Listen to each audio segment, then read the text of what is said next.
All right, according to our clock on the wall, I think it's about time for us to get started. We may have a few more come in tonight, we'll see.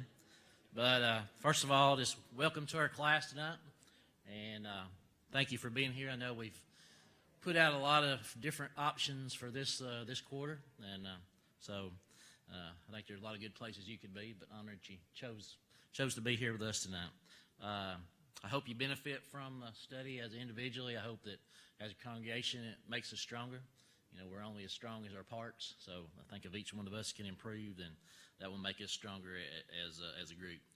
Thankful for the elders for giving me the opportunity to teach. I filled in some for other guys for being at times, and also filled in some for Mike when he was out in their classes. But first time I've taught a class that was my choosing of what to teach, and when they asked me to teach, and I asked them what subject, and they said, you can come up with something. So that was took me a little while to look at that and come up with something we thought would be good, but I hope that you're pleased with what we do. You know, we're all, as members of the body, we're all given certain talents and certain skill sets that maybe we have or we've developed them through the years, and I don't think I have a talent for teaching, but I've been doing it a long time, so maybe through experience at least I've learned to do a little bit. But this is my 35th year as a school teacher, so maybe I'm bound to learn something in that amount of time. So hopefully some of that will help off. And saying that, today was our first day back at class after a long break, and I talked all day pretty much that first day. You do a lot of talking before the kids get ready to talk, so my voice is a little strained. I was thinking that second class, I got to slow down a little bit. I got to save something for tonight, so maybe we get back in the groove. This is a new year, 2022, and, you know, that being sermon a couple of Sundays ago, I think he talked about renewal. So, you know, that's a time of New Year when we kind of maybe make some resolutions, some changes we want to make in our life, and some things we want to do better, maybe change some habits. So that's kind of going to be our topic, is habits. I talked about that with my students today too. But, you know, also when I choose a topic, I try to pick something that's going to benefit me, and because I figure if it benefits me, maybe it'll benefit the people in the audience, something I'm excited about doing. So the title of our study is going to be 7 Habits of Highly Effective Christians, and that may sound familiar to you. There's a popular series of books, 7 Habits of Highly Effective People. That's where that all started. It is basically a 381-page business, success, self-help kind of book, and published in 1989 and considered one of the best subjects on that topic. I think it's been printed in about 50 languages and sold about 40 or 400, I can't remember, but millions of copies at that. But the author of it was a guy named Stephen Covey, and you might have heard of Stephen Covey. He was an American educator, author, businessman, keynote speaker. He's a graduate of the University of Utah, Harvard, and BYU. That kind of started him on several different books along that same topic that he wrote.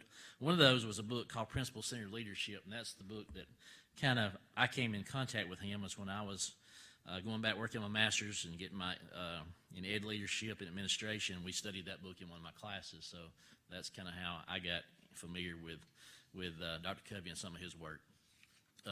So having said that, you may be asking, well, what makes that appropriate subject for a church class? Okay. And my answer to that is it doesn't, okay? So we're not going to be studying the book, but we are going to use that book and kind of the outline of that book to kind of guide us through our study. However, I will say that if you look at most of those self-help books, the ones that are popular and sell a lot of copies, they're all just based on biblical principles, okay?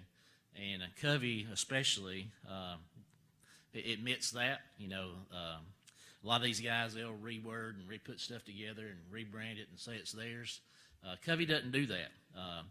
He had an interview back in 2001, and the guy that was interviewing him said, you know, how'd you come up with the ideas for the 7 habits? He said, I didn't. He said, what do you mean you didn't? You wrote the book. He said, I did write the book. He said, but the principles have been there long before me. He said, all I did was just kind of put them together. He said, they're just natural laws, you know, how things are and how it works. And he said, I just summarize them and organize them, and that's true as we read through this. So if you ask me how I came up with this series of lessons, I give you the same answer. I didn't, okay? There's a lot of that out there. You can get on the internet and look. type in that topic of 7 Habits of Highly Effective Christians, and you'll get a ton of stuff that will come up. There have been numerous books written on that subject. There have been sermon series preached on it. There's been a lot of different things put out there for that. And other things similar to that, highly effective church leaders, all tied into that same thing. So what I did was just kind of go through all of those, went back and reread his book, and tried to look at a lot of stuff that a lot of people had done and just kind of stole the best from different parts of it, put it together, and kind of made a little soup out of all that, and put that together, and that's what we're going to try to use as our lesson. This lesson is a series, and although I think you can learn something from each lesson, hopefully, they are designed to complement each other, and you'll get more out of it if you are here and kind of take it from step one all the way through. It'll make more sense to you, and I think you'll get more out of it. As in any class that I or anybody else teach, I encourage you to be like the Bereans in Acts 17:11. We received it with all eagerness, examine the Scriptures daily to see the things that are being taught were so. So encourage you to bring your Bibles, encourage you to take notes and write things down that I say, and see what you can come up with. And if you see something I can do a better job of, I'm definitely will appreciate that, and we'll try to make some improvements. Okay, so let's start by looking at the title, 7 Habits of Highly Effective Christians. And let's break down each one of those words of the title and kind of see where that's going to take us. First of all is 7. That's a biblical number if I've ever heard one. Okay, you see that all through the Bible. Biblical. Usually it represents perfection or completeness. We have the 7 days of creation, 7 churches of Asia. There's all kind of examples where the Bible uses the number 7. So I think that's a good number that goes out. It doesn't work too good with a 12 or 14 week class, but we'll make that work. Habits is our next one. 7 habits. A habit is it's basically our character is a composite of all our habits. Who we are is just based on kind of what we do. And they're very strong. They're very powerful in our lives because usually we do them without thinking about them. They become where you just do it automatically. I taught and worked at Winfield for 18, 19 years. And I drove there so many times that truthfully there'd be days on a Saturday or a weekend that I'd start driving by that way, and I'd be thinking about something else, and I'd just turn in, Just those habits, you get where you do that thing so many times. You get up and brush your teeth in the morning, you don't even really remember to brush them. I've done it my whole life. I just do it without thinking about it. So, and we think of the word habit, sometimes we think of the negative connotation of that. What's habits? You think, well, that's something I do I shouldn't do. Use bad language or eat too much or drink or smoke or whatever. Habits are something you constantly do, and they can be good just like they can be bad. Aristotle has a quote that's one of my favorites. It's in the back of my classroom. It says, "We are what we repeatedly do. Excellent then is not an act but a habit." So to be excellent, we need to develop excellent habits. The next word in this title is effective. So what does it mean to be effective? Well, in the definition of effective, we see the word successful. And successful in producing a desired or an intended result. So if you're going to be effective, you want to be successful in getting that. So what does success mean? Well, success is just accomplishing your aim or your purpose. So we want to develop habits. We want to look at 7 different habits that makes us successful. And then that last word, and that is being a Christian. Okay? So 7 habits of highly effective Christian. As Christian, we know what that means. We're just Christ-like or a follower of Christ. So what would that success or what would effective Christians do? If we read Matthew 28:19, he says, "Go therefore and make disciples of all nations, baptizing them in the name of the Father, the Son, and the Holy Spirit, teaching them to observe all that I've commanded you." That's our aim. That's our purpose as Christians. It's real simple. Okay. Sometimes we try to make it too complicated. It's not that complicated. Love God, love your fellow man, get to heaven and take as many people as you can with you. That's our goal. Okay. I heard this said one time in a lesson, and it really struck me. I hadn't really thought about it that way. But it said that the Lord didn't come up with a mission for his church. He had the mission. He developed his church to get that done. It's kind of like a tool, So you guys have probably several tools in your tool chest at home, and, you didn't have a tool and then think, what can I do with this tool? You bought the tool because you had a job for it to do, okay? So that's kind of how we are as Christians. So if we're to be effective, if we're to be successful, in living the Christian life and in helping spread that gospel, then there's certain things that we need to do. So, in summary, our lesson then is looking at 7 habits that we can develop that's going to make us highly effective or successful in accomplishing our aim or our purpose as Christian. So the list of those 7 habits is this, and we'll go through these. That's what our lessons will be. Number 1 is be proactive. Number 2, begin with the end in mind. Number 3, prioritize. Number 4, think win-win. Number 5, seek first to understand, then to be understood. Number 6, synergize. And number 7, sharpen the saw. So those are the habits we'll look at, and that's how he defines them in his book. We're going to tweak those a little bit, and we'll kind of manipulate that a little bit and make it into what fits for us. Okay? He talks about this in his book. He said you can look at these habits like a huge oak tree. It's real impressive. Okay? But you start with the roots. So the part of it that really keeps it grounded and makes it all work is the part that you don't see. So of these 7 habits, those first 3 habits are what he calls private victories. Those are the ones that's private to you. So the first 3 habits we'll look at are things that we're doing to us that probably nobody else is going to see. They'll see the result of it, hopefully, but it's things it's mostly for us. Okay, we've got to win those victories before we can go out and win the public victories. The next 3 are those public victories. That's like the body of the tree, the trunk, and the limbs going up. And then the last part, habit 7, is renewal. That's those leaves and the very tips that are reaching up to the sun and to the rain that's getting the nourishment. And for us to be able to do these first 6, we've got to take care of ourselves. We got to sharpen the saw. We got to be renewed so that we can do that. So that's kind of where we're going with that. Okay. First thing we want to look at is the fact that we're not going to start with lesson 1. Okay. We're going to do a little preview first and kind of lay the groundwork for that. If you're going to change a habit, if you're going to change anything about yourself, you've got to figure out where does that start. Okay. And anything successful begins from the inside. All right. So to be successful, how do we begin this? We start with an inside-out approach. All right. And that's not the way that the world tends to do it, especially in our society today. There's 3 points we're going to look at in this, mostly in this lesson tonight, and that is that as human beings, we tend to focus on the outside. I think we'll all agree with that. Number 2 is that our problems, though, come from our inside. And number 3 is to be successful, we have to focus on the inside first before we are able to win those public victories on the outside. So if you got your Bible, please turn to Isaiah chapter 22 for me. Isaiah chapter 22, and look there and starting in verse 9. We're going to read just 2 or 3 verses right here. And really before I started this lesson, I was not that familiar with this verse, to tell you the truth. But in this, here we see Isaiah. He's prophesying to the people of Israel, and they are about to be surrounded by their enemies. And he's telling them what they're going to do and what the problem and what their approach is to that. But starting there in verse 9, he says, "And you saw that the breaches of the city of David were many." So they were looking at the walls of the city, and they said, "No, there's a lot of holes in the wall. There's a lot of weak places, and we're about to be attacked. Okay, what do we need to do?"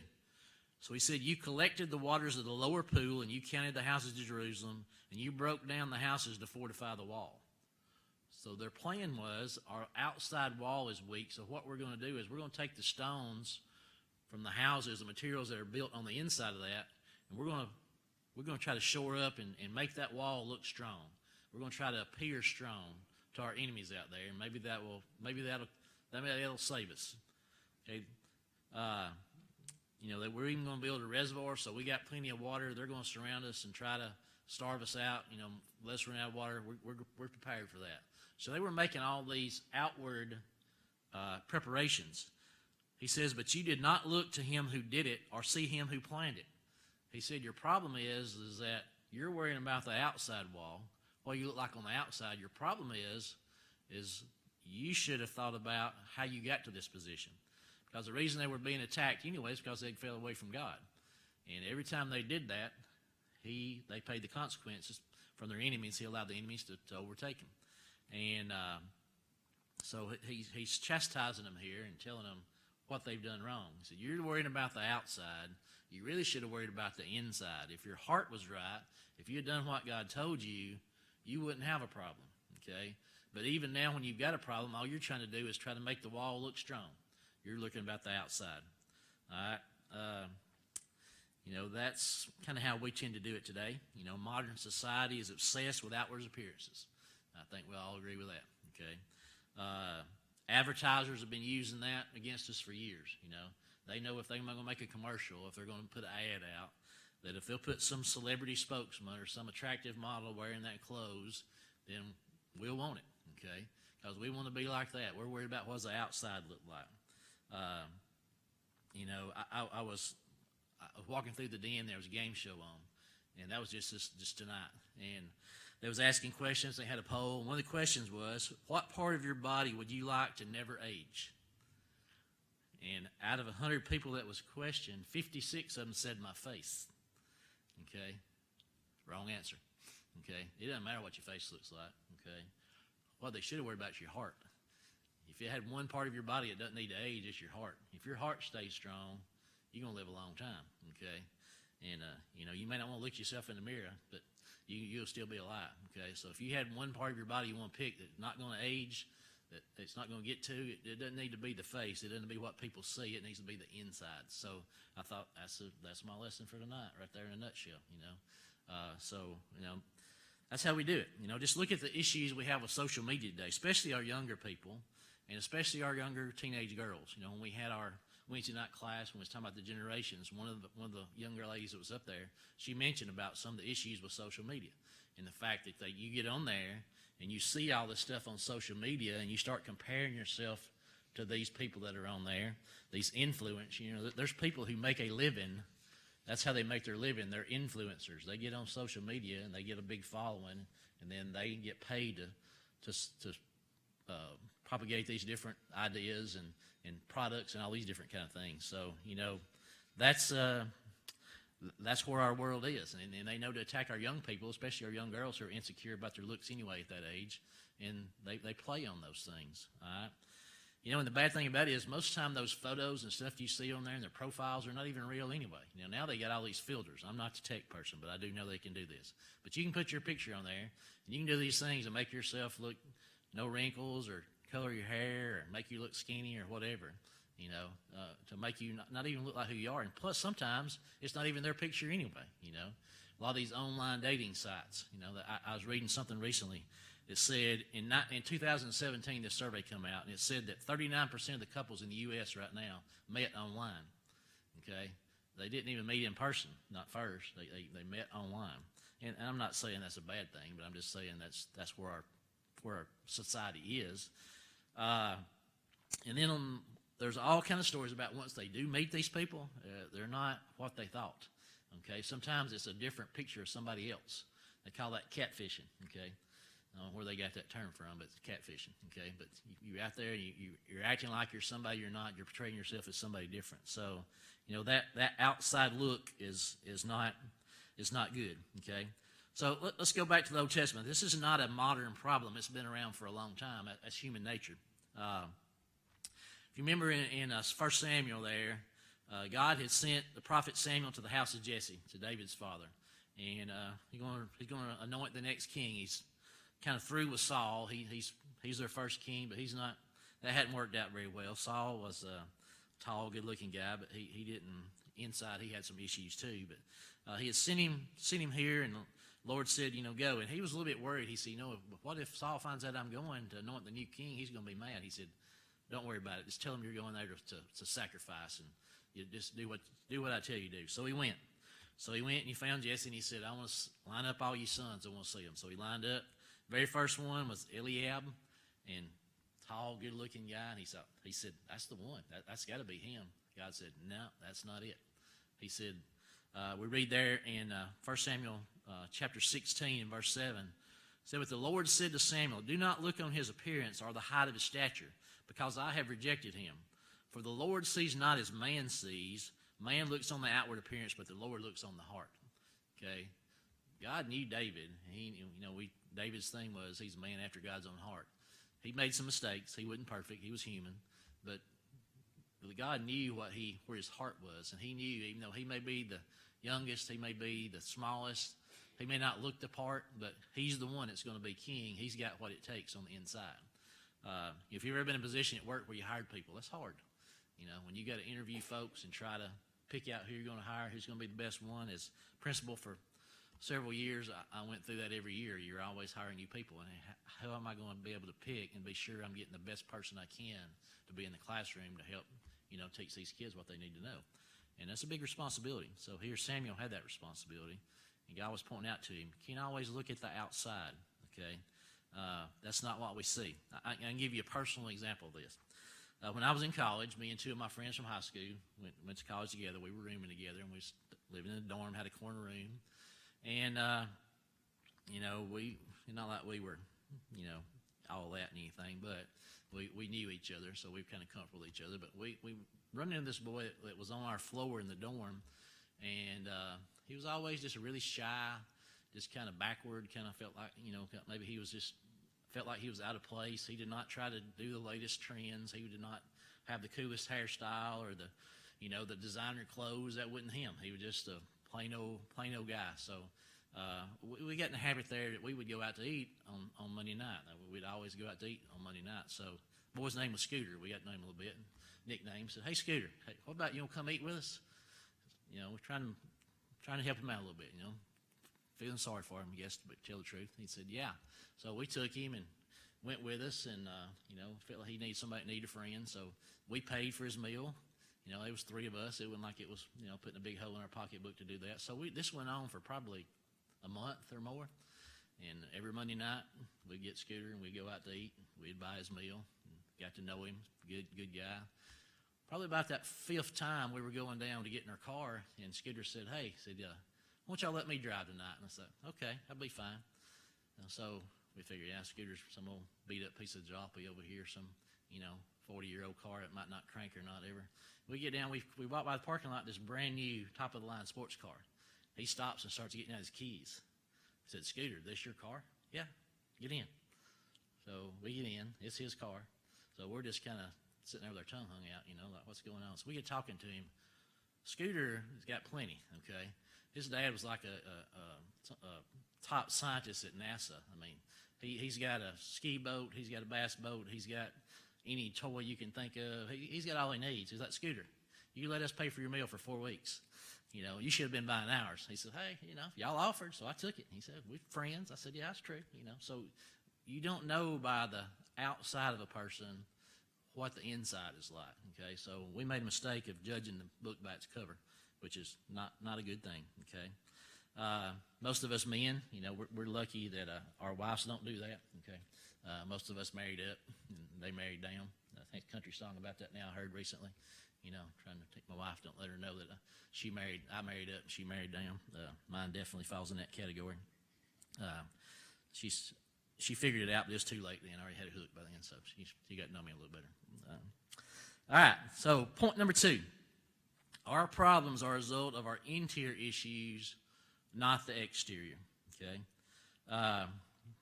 Everybody knows Matthew 7, verses 3 through 5. It says, "Why do you see the speck that's in your brother's eye, but you do not notice the log that's in your own eye?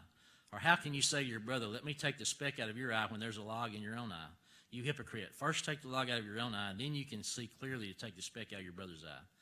So before we start worrying about outside, we need to take care of the inside. We need to look inside first. What is our problem first? If I ask you right now, what is your problem? All of us got problems. That's life, okay? Would it be finances, career, marriage, health, spirituality, all those different things we struggle with from time to time? But, what's the source of those problems? Well, obviously it's somebody else's fault. It's not mine, We live in that society too, where everything is somebody else's fault. I'm looking for somebody else to blame. All right? Our country's famous right now in our society for that victim mentality. The reason I'm not doing anything is because of what you're doing to me, okay? Never mind what I hadn't done anything for myself. What are you doing to me? The reason I can't be successful. If I just had a better job, I'd make more money. My spouse would pay me more attention if I wasn't tired all the time. If the church was doing more for me, I'd be happier. I'd serve better, all those kind of things, okay? But just remember the old thing that my grandmother told me, if you're pointing a finger at somebody else, 3 more is pointing back at you, okay? So always look at you first. What issues do I have that I can fix before I start trying to fix everybody else's problem, okay? I'll give you a good example of this. I taught in environmental science for a while. Loved that class. And in that, I took part in a workshop put on by Auburn. They had a teaching how to do water quality studies. So they took a bunch of us teachers and showed us how to do all that, get your class involved, and it was really good. But what rung home to me was that where I lived at that time in Marion County was served by the Bear Creek Watershed, and some of y'all may know a little bit about that. But it's about an 800 square mile area that drains into that one spot. And one of those key features of that is the Bear Creek Floatway. It's one of the most popular kayaking, canoeing places in the state, if you're into that kind of thing. It's got all kind of different levels of rapids you can paddle there. There's a 1, 2, and 3, and there's even a 10 down at Factory Falls where they tell you not to go over it because too many people's died trying that one. But there's some pretty good rapids there. But for all of its beauty of that and all the fun that you can have there, in 1984, it was deemed unsafe and they closed it.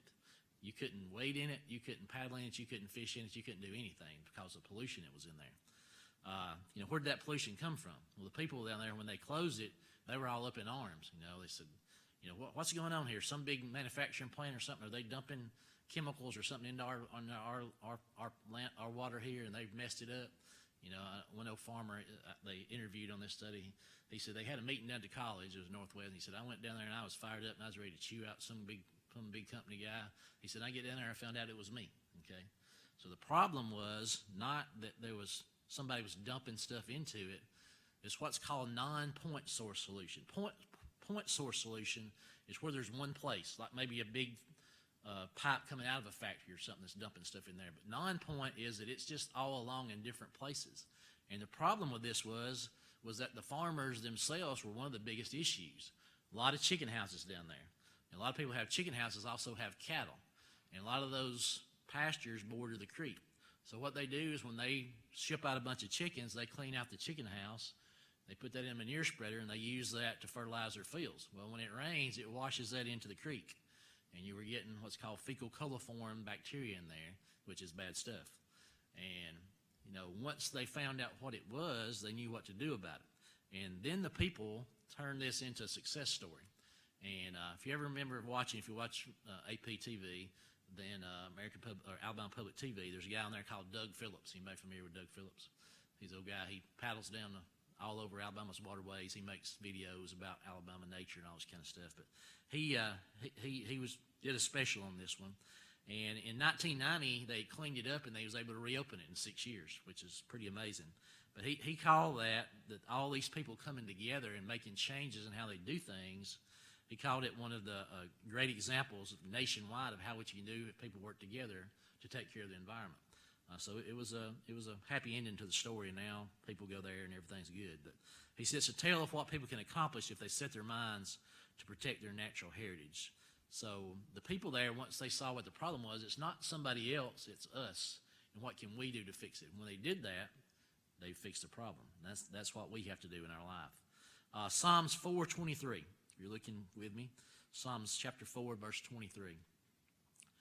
It says, keep your heart with all diligence, for out of it spring the issues of life. In other words, be careful what you think because your thoughts control your life. Okay, what we are on the inside comes out.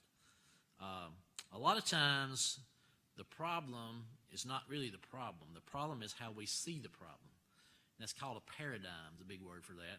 Paradigm basically just means, how we see the world. Not in terms of looking out of your eyes, visual, but out of your heart, how you see things, okay? How we interpret things. Because the way our attitudes, our behaviors, they grow out of what our thoughts are on things. So the way we see things is the source. And if we change our paradigm or how we see things, that can change. I'm a science teacher, so a lot of examples of science of when we change their way of thinking, we were able to solve problems. For example, easy one. Columbus sailed around the world. Well, he had a paradigm shift that says, what if the world's not flat? And it's round, and I can get where I want to go by going around it. And once he made that shift in thinking, he was able to do what nobody else had done before at that point. So Copernicus, once he decided that, hey, what if the Earth's not the center of the solar system? What if it's the sun? Then all this stuff fits. So when you change your paradigm or how you see things, or maybe you consider it from a different angle, you can make some changes. So again, if we're going to make changes, we're going to change these habits, then that's how we need to look at it. Going back to some of our problems, finances. A lot of us think, well, if I just had more money, I'd be fine. Okay, well, there's all kind of examples and TV shows about these people who won the lottery, who had nothing. Guess what? A year after they won the lottery, they got nothing again. Okay, and they're more miserable than they were before because they didn't change their habits or how they did things. A lot of times it's not what we have, it's what we do with what we have. Okay, the old saying about the story of the Bible about the talents. You use what you got, you do more with it, God will help it grow for you. Career, they're keeping me down at work. They're not letting me do anything. Well, maybe if you did a better job with what they gave you to do and showed that you could accept more responsibility, you might get a promotion. Okay, so maybe it's not them, maybe it's me. All right. Marriage, if you want a better spouse, if you want her to treat you better or him to treat you better, start by you treating them better. If I want a better wife, be a better husband. Okay, I've told this in here when I talked before, but I admit it. When we first got married, a few years after that, I was not a very good husband. Okay, I had a lot to learn, and luckily she hung with me till I learned some of those things, and I've done much better. Still not there, but I'm working on it. Okay, but I had to change the attitude. I heard a counselor one time. He says when they're going there talking about their marriage problems, he said, "Don't be so quick to confess your mate's sins." Okay, we're supposed to confess our own, not our mates. So when you quit worrying about what they're doing wrong, think about what I'm doing wrong, then that will get better. Health. If I want to feel better, change what I'm putting in my body, change my exercise, change what rest I'm getting, all those things. You'll be surprised. Back about last year, my family has a long history of hip problems. My hip was killing me. And I thought, I'm going to end up having to have surgery like everybody else in my family has. But I said, I'm going to try something. I'm going to try to exercise more. I'm going to try to stretch more. I'm going to try to do things a little different. And when I did, it went away. Okay? And I'm not saying I won't ever have to have it, but I have put it off for a while at least by taking better care of myself. So when we make some of these changes, it happens. Spirituality, if we want the church to be better, be a better member of it. The church is not this building, it's the people in it. The more we are, the better we are, the more we'll do, then the better the whole group will be. So the summary of that part of our lesson is, if you want to change the outside, take responsibility for your own actions and be willing to change what's on the inside first. All right? And our final point, to be successful, we have to focus on the interior. Okay? Turn to Matthew chapter 23, verses 25 and 28.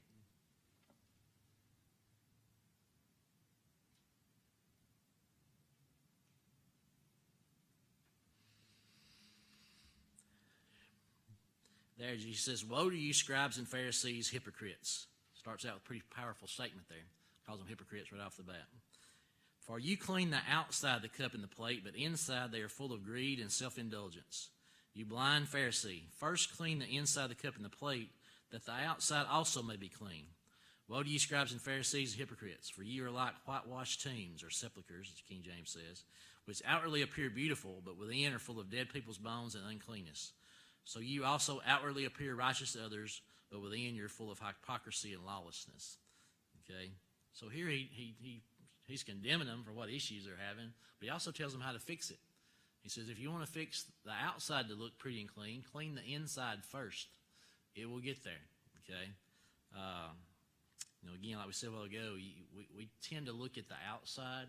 What can we do to make it appear better?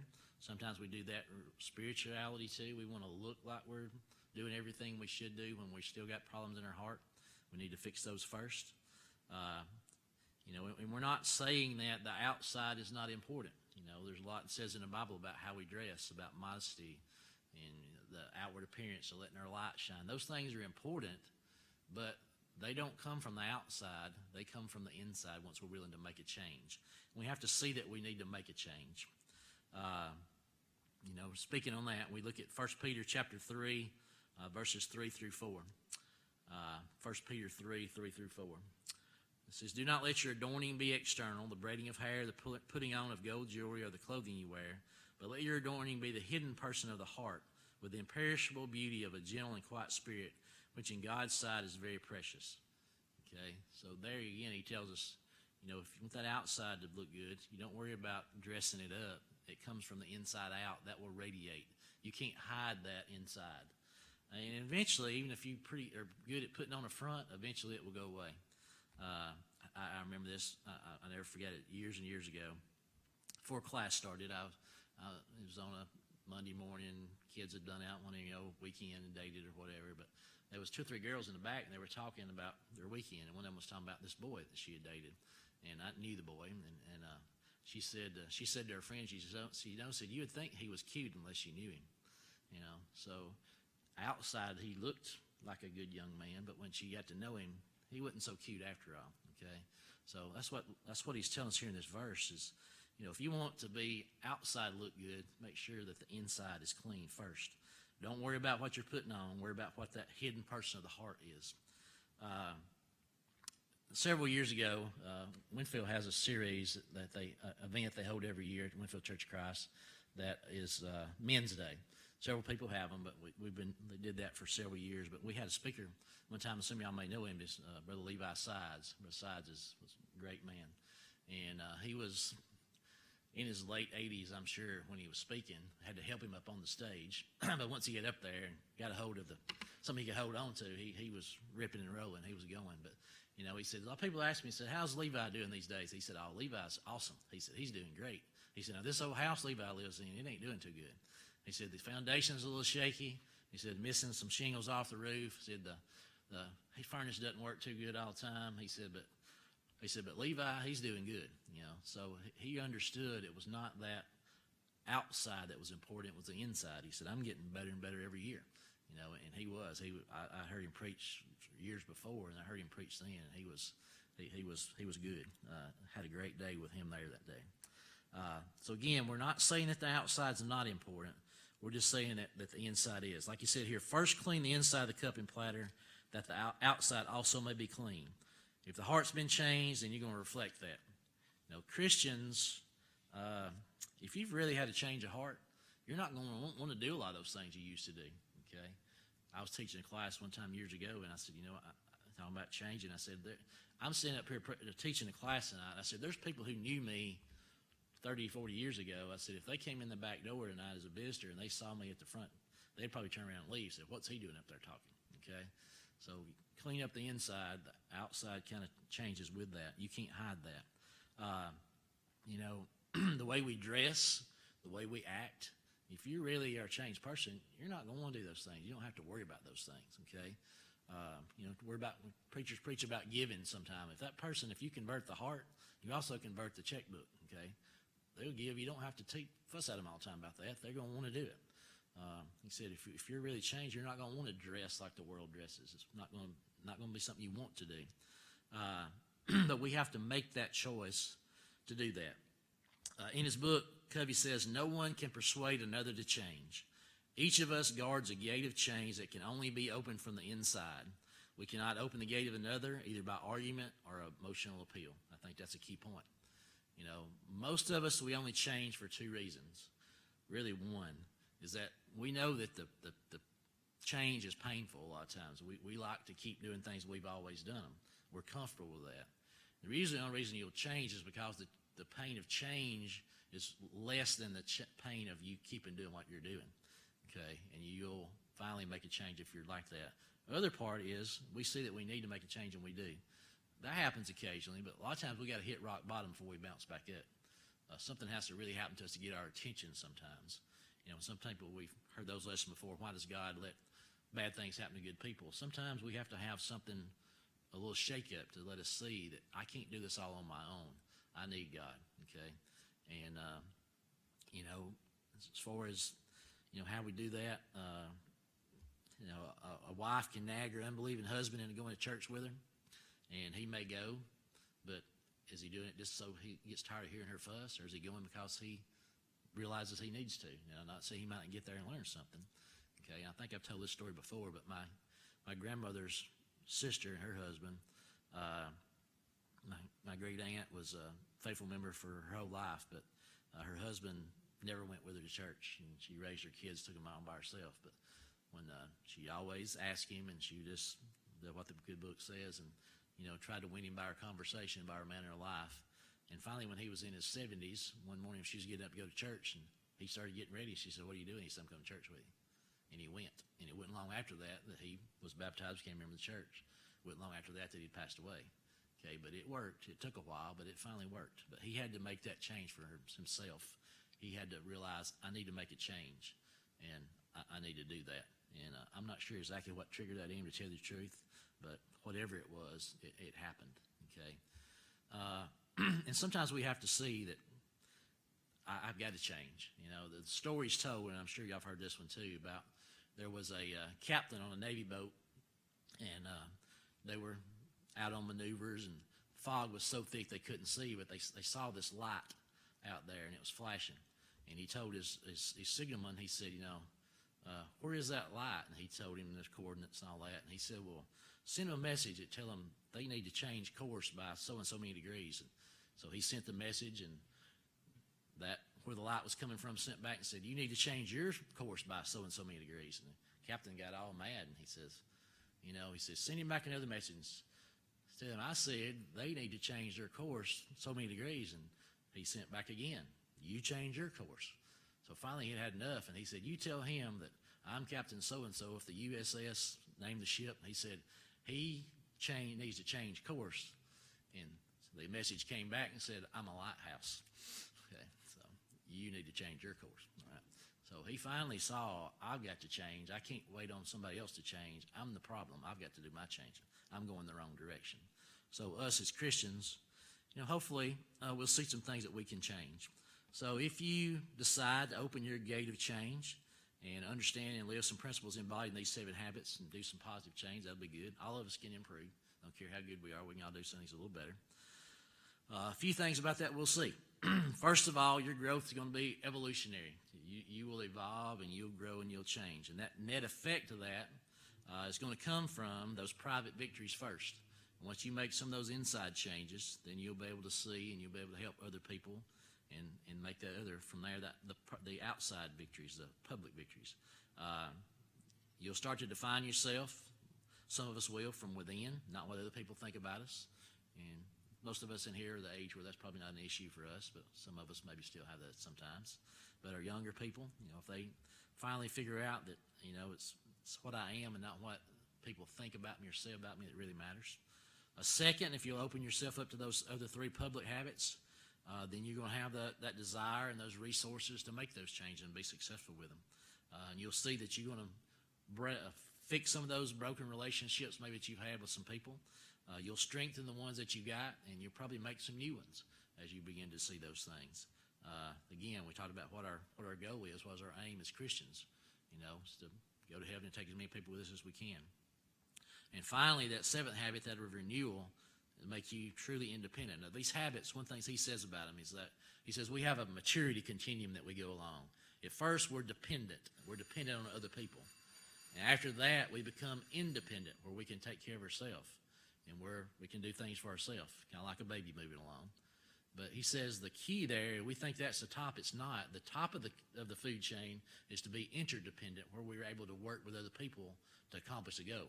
And as Christians, that's us. We need to go from being dependent, what's everybody doing for me, to independent, what can I do for myself, to the top of that, what can I do with everybody else? How can we work together to get the most common good for the congregation? And that's where we want to go with that. So in summary, it says, into the hands of every individual is given a marvelous power for good or evil. That silent, unconscious, unseen influence of our life. That's the most powerful thing we have. It's simply the constant radiation of what you really are, not what you pretend to be. Like I said, it'll come out. Everybody sees that. So whatever your present situation is, hopefully if you have some habits that need changing, we can do that. Also, he talks about this in books, says be patient with yourself. There's no quick fixes, okay? We don't change things overnight. Experts say it takes 21 days you can establish a new habit, whether that's getting up at a certain time in the morning or whatever. It says in 21 days, it starts to become a part of you, and you don't have to think about it so much. You just do it. And it being a little hard is a good thing. Thomas Paine says, that which we obtain too easily, we esteem too lightly. So if easy come, easy go. I remember when I was about to turn 16, I asked my dad, I said, hey, Dad, what kind of car am I going to get? He said, I don't know, I guess whatever kind you buy. Okay? So he knew if I paid for it myself that I'd take better care of it. If he just gave me keys to a shiny new car, I probably wasn't going to appreciate it near as much.